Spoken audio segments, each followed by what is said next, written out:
Hi friends. Hi guys. Hello guys. இன்னைக்கு பாத்தீங்கன்னா RCB vs KKR match தான். RCB வந்து நாங்களும் சும்மா ஆள் கிடையாதுன்னு சொல்லிட்டு மும்பை கிட்ட வின் பண்ணி வேற லெவல்ல டாப்க்கு போயிட்டாங்க. பட் அண்டர் ஹேண்ட் கேகேஆர் நம்ம ரூல் அவுட்டே பண்ண முடியல. 9 பாயிண்ட்ஸ் தான் வச்சிருந்தாலும் திடுதிப்புன்னு வின் பண்ண ஆரம்பிச்சு அவங்களாலையும் பிளே ஆஃப்குள்ள வர முடியும்ன்ற மேத்தமேட்டிக்கல் பாசிபிலிட்டில இன்னும் இருக்காங்க. ஸோ கேகேஆர் ரூல் அவுட் பண்ண முடியாது. ஸோ கேகேஆர் வந்து உயிருக்காக போராடி வேற லெவல் காம்படிஷன் கொடுப்பாங்கன்னு நினைக்கிறேன். பட் இருந்தாலுமே ராய்ப்பூர் கிரவுண்ட்ல ஆல்ரெடி ஒரு மேட்ச் ஆடி வின் பண்ணிருக்கிறதாலையும் அது ஆர்சிபியோட ஹோம் கிரவுண்ட் அப்படிங்கிற சப்போர்ட் இருக்கிறதாலையும் ஆர்சிபி வின் பண்ணி நாங்க டாப் 2டா அப்படிங்கிற போய் நிப்பாங்கன்னு நான் நினைக்கிறேன். ஃபௌசி நீங்க என்ன ஃபீல் பண்றீங்க? இன்னைக்கு வந்து கேகேஆர் வின் பண்றாங்க.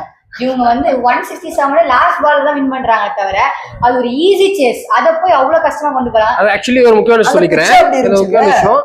எந்த ஒரு டீம் வந்து இந்த மாதிரி கடைசி பால்ல வின் பண்றாங்களோ அவங்க ஒஸ்ட்னு சொல்ல மாட்டாங்க, வாவியா அப்படிதான் சொல்லுவாங்க. பட் அஃப்கோர்ஸ் எஸ் அந்த மேட்ச் ஈஸியா வின் பண்ணிருக்கலாம். பட் இருந்தாலுமே என்ன நடந்தாலும் விட மாட்டோம்டா, எடுத்து பிடிச்சிப்போம்டா அப்படின்றது ஒரு சாம்பியன்ஸ் டீமுக்கு அடையாளம் அப்படியே பார்க்கலாம் இல்லையா? பரவாயில்ல, புரியுது. 167 அத போய் அவ்வளவு டிஃபிகல்ட் பண்ணிட்டாங்க.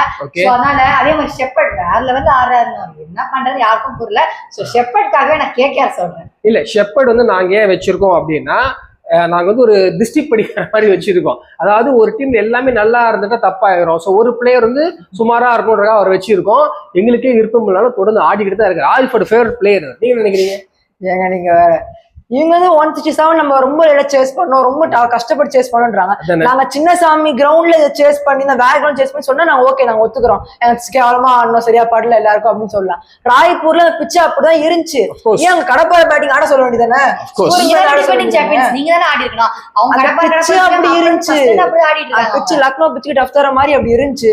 அப்படி இருந்தா அங்க அடிச்சு முடிச்சோம்ல. அதே மாதிரி கோவிடா கூட்டு வந்து சம்பவம் பண்ணி அனுப்புறோம். ஆர்சிபி ஜெயிக்கிறாங்க, டாப் 2 போய் இது முடிக்கிறாங்க. பார்க்கதான் போறீங்க. லக்கி பால் வந்து என்ன சொல்லுதுன்னு பாத்துடலாம். ஃபௌசியாவை எடுக்க விடுவோம், ஆப்போனன்ட் டீம்ல நம்ம எடுக்க கொடுத்துருவோம்.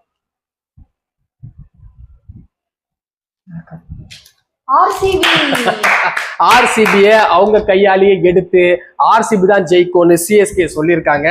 மேட்ச் முடிஞ்சதும் ஆர்சிபி அநேகமா டாப் 2லயே பெர்மனண்டா இருப்பாங்கன்னு நினைக்கிறேன். ஓகே, பாய் பாய் கைஸ்.